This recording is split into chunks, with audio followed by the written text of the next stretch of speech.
Donc vous voyez, à partir des vidéos précédentes, je vous avais dit que cette identité ici, que je vous ai montré que ça pouvait venir d'un équilibre entre l'offre et la demande en caisse réelle, en fait, c'est la base de la théorie quantitative de la monnaie. Et la théorie quantitative de la monnaie, si vous vous rappelez, c'est une théorie très importante parce qu'il va nous lier la masse monétaire, qui est complètement contrôlée par la Banque centrale, avec les différentes variables macroéconomiques. Donc maintenant, on va voir exactement comment cette équation-là va nous montrer effectivement la liaison entre M, la masse monétaire, qui à nouveau est contrôlée par la Banque centrale, et les différentes variables macroéconomiques. Donc pour faire cela, on va regarder d'abord la vitesse de circulation de la monnaie. Donc Fischer et des autres gens-là, ils ont fait beaucoup de travail par rapport à la vitesse de circulation de la monnaie. Et ils ont découvert qu'en fait, ces vitesses de circulation de la monnaie, c'est quelque chose qui va dépendre énormément de la demande des monnaies ou la demande des encaisses réelles. Je vais vous donner un exemple. Imaginez-vous que, je ne sais pas, que dans votre ville, ils sont installés beaucoup de guichets bancaires électroniques. Donc, dans ces cas-là, si vous avez beaucoup de guichets bancaires pour retirer de l'argent, bah, là, évidemment, ça va faire que les gens ils vont avoir moins d'argent liquide. Donc là, on pourrait bien imaginer qu'il va y avoir beaucoup plus de vitesse de circulation de la monnaie que dans les cas où il n'y a pas beaucoup de guichets électroniques, donc plein de monde, ils sont de la monnaie liquide. Voilà. Donc Fischer, il avoue effectivement que la vitesse de circulation de la monnaie, ça dépend beaucoup de la demande des monnaies. Mais malgré ça, il s'avoue que quand le temps passe, en fait, la vitesse de circulation de la monnaie, c'est quelque chose qui ne change pas beaucoup. En fait, c'est plus ou moins constante. Donc, et nous, on va continuer ces lignes-là. Donc, on va considérer que V va être plus ou moins constante. On va appeler V. On va dire que V, c'est égal à V bar. Voilà. Donc, si on introduit ce résultat dans notre équation quantitative de la monnaie, maintenant, c'est M fois V bar égale P fois Y. Voilà. Ces relations-là, ils nous lient déjà quelque chose de très important. Il va nous lier la masse monétaire avec ce truc-là. Si vous vous rappelez, Y, ça représentait le PIB réel, et qu'on pèse le déflateur du PIB, P fois Y, ça représente le PIB nominal. Donc cette relation-là, il nous dit basiquement que la masse monétaire, c'est une proportion du PIB nominal. En fait, si vous passez à droite V, donc c'est M, c'est égal à 1 divisé sur V, le PIB nominal. Donc vous voyez que si M c'est plus élevé, comme V c'est positif, bah, le PIB nominal va être aussi plus élevé. Donc ici, vous voyez une première relation entre M, la masse monétaire, qui je répète, c'est complètement contrôlé par la Banque centrale, et une première variable économique, ou macroéconomique, que c'est le PIB nominal. Bon, maintenant, vous allez voir que cette équation quantitative de la monnaie, ils vont nous permettre de continuer et de voir encore des autres relations. En particulier, on va voir une relation très importante, que c'est la relation entre M et le niveau des prix qu'on va voir dans notre économie.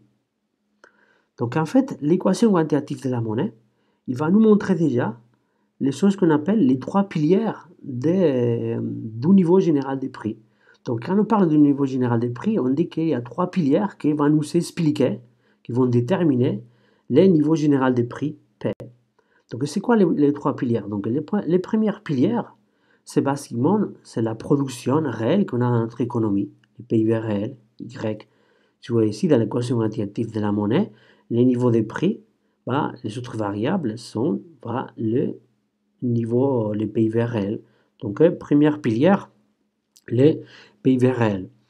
Comme je vous ai montré dans le chapitre 3, dans cette cours-là, on va considérer que, comme je vous avais dit, on produit avec deux facteurs de production, capital et travail, et je vous avais dit dans le chapitre 3 qu'on va considérer que K et L vont être constantes et exogènes, je mets K bar et L bar, donc la production va être fixe, donc I bar. Donc voilà, ça c'est les premières piliers qui vont nous expliquer les niveaux généraux des prix. Deuxième pilier. Les deuxième pilier, ça va être la masse monétaire. Donc la masse monétaire, ça va être quelque chose qui va être important pour expliquer les niveaux des prix. Vous voyez, donc là, si vous passez Y vers la droite, vous voyez que P va être expliqué une partie par Y, comme on avait dit là, et une autre partie va être expliquée par M. Et maintenant, on voit les trois piliers de cette théorie du niveau général des prix, que c'est ces situations-là. Donc, ces piliers-là, qu'est-ce qu'il nous dit? C'est quoi le niveau général des prix? Le niveau général des prix, si vous vous rappelez, c'est simplement le déflateur du PIB. Donc, le niveau général des prix, c'est le PIB nominal divisé par le PIB réel. C'est le déflateur du PIB, rappelez-vous, du chapitre 2. Donc là, si on utilise la théorie quantitative de la monnaie, P fois Y, c'est 1 fois V bar. Donc 1 fois V bar, comme Y c'était fixe, I bar, vous mettez ça. Et cette équation-là nous dit directement une relation entre la masse monétaire, vous voyez là, qui est complètement contrôlée par la banque centrale, et les niveaux des prix de notre économie. Donc voyons maintenant comment la masse monétaire va être liée au niveau des prix de notre économie.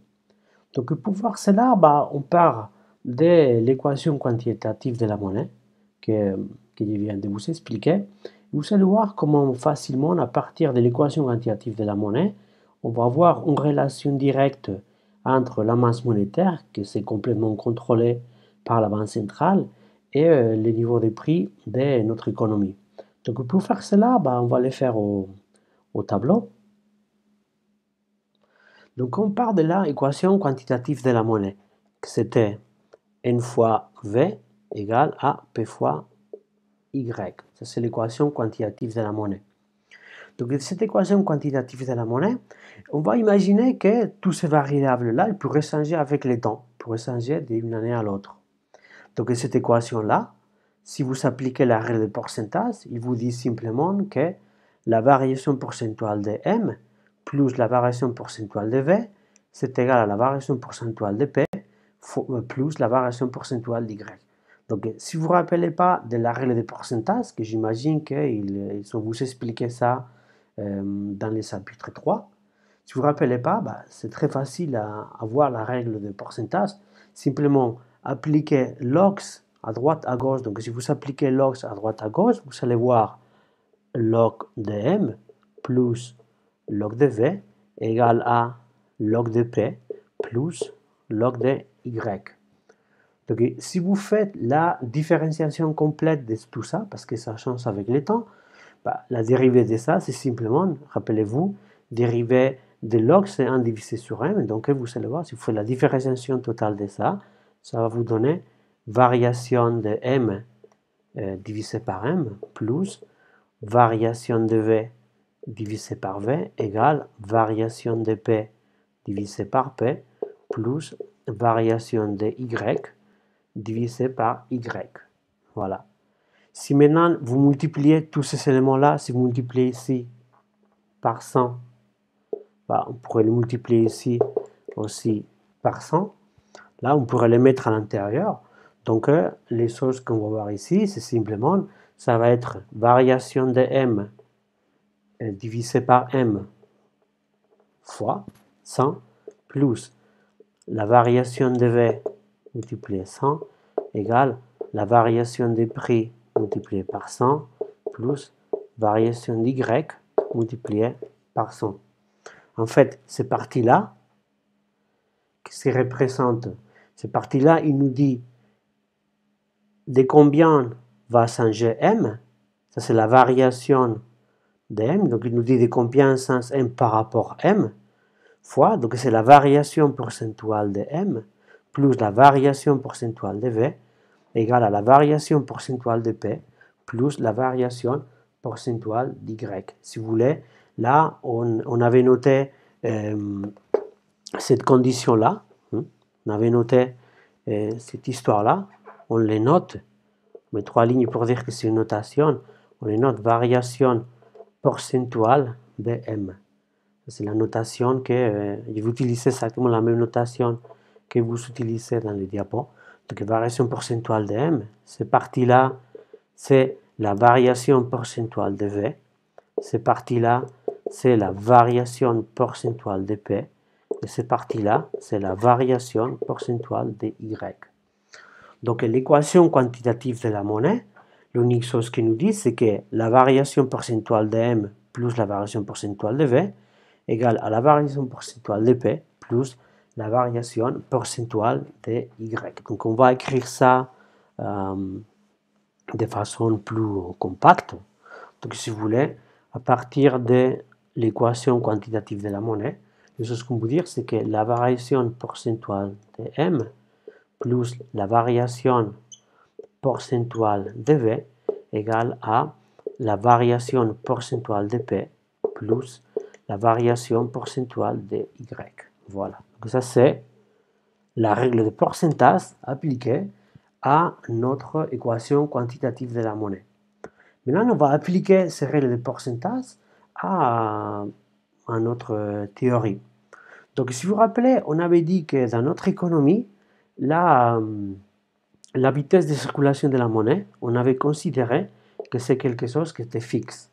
Si la vitesse de circulation de la monnaie est fixe, ça veut dire qu'il ne change pas avec le temps, bah alors il n'y a pas de variation de V. Donc la variation percentuale de V va être égale à 0. Après, on avait dit aussi que la production dans notre économie, si vous vous rappelez dans le chapitre 3, on avait dit que c'était fixe, Y bar, parce que le capital et le travail, c'était des facteurs de production qu'on avait dit que c'était exogène et fixe. Donc si on est dans ce cas-là, bah alors Y ne va plus changer. Donc la variation percentuale de Y va être ici égale à 0. Donc si cette partie-là c'est 0, cette partie-là c'est 0, bah, on va les éliminer. Donc je les élimine. Voilà. Et voilà, j'ai cette relation-là. Cette relation-là, les choses qu'elle me dit, c'est que la variation percentuelle de M, c'est égal à la variation percentuale de P. Cette relation-là, c'est très importante. Pourquoi? Parce qu'il nous dit, la banque centrale, on sait que la banque centrale, elle arrive à contrôler parfaitement la masse monétaire. Donc si la banque centrale augmente la masse monétaire, par exemple d'une année à l'autre, augmente la masse monétaire, les niveaux des prix vont augmenter. En fait, la variation percentuale de P, en fait, ça représente l'inflation. Si vous vous rappelez, les taux de croissance de P, du niveau des prix, c'est l'inflation. En fait, ces parties-là, c'est les choses qu'on appelle l'inflation. Vous vous rappelez qu'on notait l'inflation par la lettre pi. Donc voilà, les choses qui nous dit directement là, c'est que si la banque centrale augmente la masse monétaire, l'inflation va augmenter. Par contre, si la banque centrale diminue la masse monétaire, l'inflation va diminuer. Donc cette relation qu'on a entre la masse monétaire et le niveau des prix, c'est-à-dire les taux d'inflation, c'est quelque chose qui a affecté énormément les comportements de beaucoup de banques centrales. Comme je vous avais dit, on avait parlé avant que la banque centrale, que c'est l'institution d'émission de notre monnaie fiduciaire, une des conditions de notre monnaie fiduciaire, c'était que l'institution d'émission, il a pris un compromis explicite de faire le maximum possible pour garantir le pouvoir d'achat de notre monnaie. Comme on savait que l'inflation, c'est quelque chose qui va éroder le pouvoir d'achat, rappelez-vous ça du première vidéo de ce chapitre-là, les choses qu'on pourrait imaginer, c'est que la Banque centrale va faire le maximum possible pour éviter qu'on ait de l'inflation. Alors, étant donné ces conditions-là, les choses que va faire la Banque centrale, c'est essayer au maximum d'avoir une masse monétaire, une offre de monnaie, qui est plus ou moins stable, qui ne change pas beaucoup d'une année à l'autre. Comme ça, vous allez avoir une inflation qui va pas, vous allez avoir un niveau des prix qui ne vont pas trop changer, donc on ne va pas avoir beaucoup d'inflation. Par contre, si vous avez une banque centrale qui augmente la masse monétaire, là, les choses qui vont passer, c'est que les prix vont augmenter, alors l'inflation va augmenter. Et malgré qu'on pourrait penser que, alors tous les banques centrales, ils vont essayer au maximum de ne pas trop changer la masse monétaire, vous allez voir, je vais vous montrer un exemple où il y a eu des cas où effectivement la banque centrale, malgré qu'on pourrait imaginer que son objectif c'est pas trop modifier la masse monétaire, en fait ils ont augmenté la masse monétaire liée à des problèmes que vous allez voir. Donc cet exemple-là, ou ce problème-là, c'est un problème qu'on appelle les señorías. Donc, c'est quoi les señorías? Les señorías, c'est un mot qui vient du Moyen Âge. En fait, les señorías, c'est basiquement les gants qu'on va avoir liés à qu'on a les privilèges de faire de la monnaie. Dans les cas du Moyen Âge, bah là, c'était très clair. Normalement, les seigneurs féodaux, ils savaient les monopoles d'imprimer de la monnaie, de faire des pièces de monnaie. Donc, eux, s'ils avaient envie d'imprimer plus de monnaie, bah, les choses qu'ils pourraient faire, c'est bah, ils pourraient changer un peu la proportion d'or. Peut-être qu'ils pourraient mélanger l'or avec du plomb ou un autre métal. Comme ça, ils pourraient fabriquer plus. Donc, vous voyez que cette espèce de privilège d'avoir la capacité de faire de la monnaie, de battre de la monnaie, ça pourrait permettre d'avoir des gains. Ben, comme ça, ben, les seigneurs féodaux ils pourraient se payer des autres dettes, des autres choses, des autres guerres, des autres affaires que s'aimeraient faire simplement parce qu'ils avaient ces privilèges. C'est ce qu'on appelle les seigneurias. Bon, dans l'actualité, les seigneurias, c'est, dans une version moderne, simplement, c'est les gants qui à la banque centrale pour avoir les monopoles de contrôler la masse monétaire. En fait, ces seigneurias-là, c'est quelque chose que ça arrive souvent quand la banque centrale n'est pas très indépendante de l'État. Donc, je vais vous expliquer ces phénomènes. Donc, imaginez-vous que vous avez un État qu'ils ont fait beaucoup de dépenses publiques. C'est pas, par exemple, euh, prenez le gouvernement de Maduro au Venezuela. Eux, ils ont fait beaucoup de dépenses publiques et bah, il faut financer toutes ces dépenses publiques. Voilà. Donc, une façon facile de financer toutes ces dépenses publiques, ça pourrait être, bah, j'augmente les impôts. Mais augmenter les impôts, bah, ça va être quelque chose que ce n'est pas très populaire. Les gens vont être effacés. Donc là, bah, le gouvernement pourrait dire, est-ce qu'on pourrait trouver une autre façon de financer ma dépense publique sans augmenter les impôts? En fait, une chose qu'il pourrait faire l'État, c'est qu'il pourrait demander à la Banque centrale, il pourrait manipuler la Banque centrale et dire à la Banque centrale, bah, allez-y, fabriquer un peu plus de monnaie, et avec ces monnaies-là, je vais payer mes dettes. Voilà, comme ça, on arrive à payer la dépense publique, les différentes dettes qu'a l'État, bah, sans augmenter les impôts. Mais en fait, maintenant que vous connaissez qu'en fait, il y a une relation entre la masse monétaire et l'inflation, bah, vous allez voir qu'en fait, cette opération-là, c'est pas aussi sympathique. Donc, qu'est-ce qu'il passe si la Banque centrale augmente la masse monétaire? Il commence à imprimer de la monnaie pour donner ça à l'État et comme ça, l'État il va payer ses dettes. Bah, si la Banque centrale augmente la masse monétaire, ce qui va passer, c'est que les prix vont augmenter et alors l'inflation va augmenter. Qu'est-ce qu'il passe si l'inflation augmente? Le problème, c'est que si l'inflation augmente, ce qui va passer, c'est que les pouvoirs d'achat des gens qui détiennent de la monnaie va diminuer parce que la monnaie, elle a perdu du pouvoir d'achat. Rappelez-vous, la monnaie, l'inflation, elle va éroder les pouvoirs d'achat de notre monnaie. Donc en fait, cette émission de nouvelles monnaies, c'est-à-dire cette augmentation des masses monétaires, malgré qu'elle a servi à l'État à augmenter, à financer la dépense publique sans changer les impôts, sans augmenter les impôts, en fait, du point de vue pratique, c'était comme si les gens qui détenaient de l'argent, en fait, ils sont payés comme un impôt, qu'on appelle un impôt inflationniste, une taxe inflationniste, liée au fait que les pouvoirs d'achat de la monnaie de ces gens-là qui détenaient de la monnaie va être érodé parce que vous avez une inflation plus élevée. Bon, dans l'actualité, ce phénomène du seigneuriat, c'est quelque chose qu'on ne le voit pas pratiquement dans des pays développés. Donc, dans des pays développés, ce phénomène n'existe pas. L'élimination de ces phénomènes, c'était plutôt lié au fait que, si vous vous rappelez, une chose très importante pour garantir que la Banque centrale va garantir qu'ils vont garder le pouvoir d'achat de notre monnaie, c'est qu'elle est indépendante du gouvernement. Cette indépendance avec le gouvernement a permis que ce phénomène de seigneuriat a disparu dans des pays développés. Par contre, il y a eu des cas, il y a encore des cas, surtout dans des pays en développement. Par exemple, vous savez, plein de pays en Afrique et des cas en Amérique latine maintenant, comme en Venezuela, où bah, la banque centrale, en fait, c'est pas très indépendante. Donc, souvent, ils se font manipuler par les gouvernements. Donc, pour financer les gouvernements, pour financer sa dette publique, sans changer les impôts, que ça pourrait faire à tout le monde s'effacer. Voilà, ils demandent à la banque centrale de produire plus de monnaie. Donc là, bah, on pense que ça ne va rien passer, mais en fait, cette augmentation de la masse monétaire, parce qu'on a produit plus de monnaie, ça va faire que les prix vont augmenter et en fait, ça va créer de l'inflation. Et en fait, dans ce type de pays, normalement, c'est des phénomènes en fait de hyperinflation parce que les États ne trouvent pas une autre façon de financer sa dépense publique, donc ils continuent à financer les choses, toutes les dépenses publiques qui sont faites. Donc finalement, il y a des phénomènes de hyperinflation, donc les prix sont augmentés énormément. Un exemple typique dans l'actualité, plein des États en Afrique et aussi bah, à Venezuela.